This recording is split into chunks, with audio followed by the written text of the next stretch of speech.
যে ইসলামী ঢাঁচে কি পহেলা বৈশাখ বা বর্ষবরণ অনুষ্ঠান পালন করা যাবে? সম্মানিত মুসলিম ভাই ও বোনেরা, আমরা মুসলিম। প্রথম কথা, আল্লাহ রব্বুল আলমিনের কথা, নবী মুহাম্মদ সাল্লাল্লাহু আলাইহি ওয়াসাল্লামের কথা আমাদের মানতে হবে। নবী করিম সাল্লাল্লাহু আলাইহি ওয়াসাল্লাম যখন মক্কা থেকে মদিনায় গেলেন, দেখলেন তারা দুটি দিন খুব আনন্দ উৎসব করে।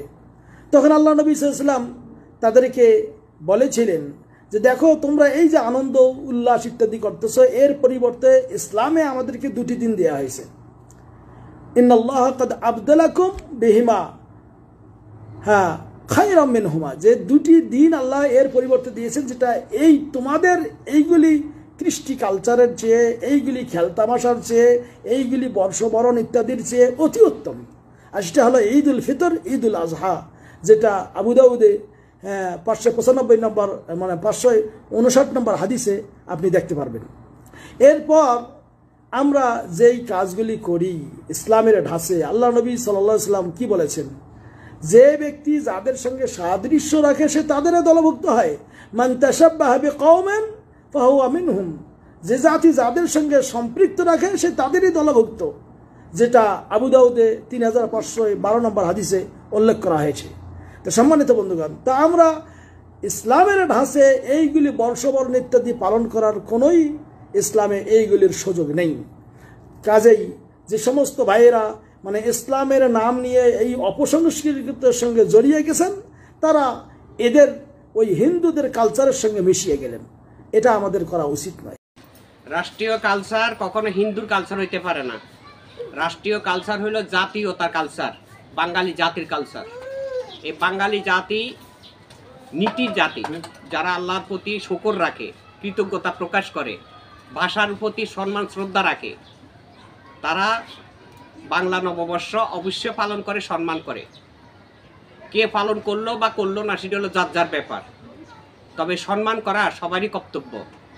হিন্দু, মুসলিম, বৌদ্ধ, খ্রিস্টান সবার জন্যে একই কাজ, সেটা হচ্ছে আমরা বাঙালি জাতি, বাংলা ভাষায় কথা বলি, মায়ের ভাষায় কথা বলি।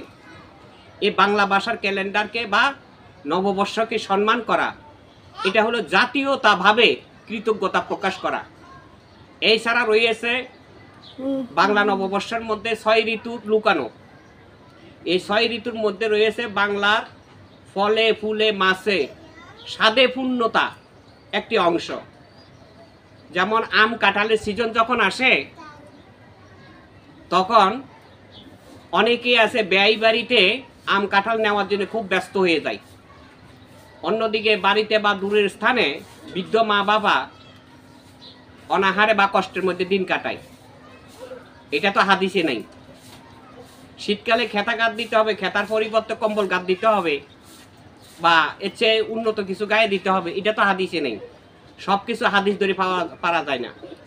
আল্লাহ নবী রাসূল সাল্লাল্লাহু আলাইহি সাল্লাম মক্কার নগরের থেকে যখন মদিনায় অবস্থান করলেন, তখন তিনি বলেছেন আনন্দ হলো দুইটা, ঈদ আর কোরবানি।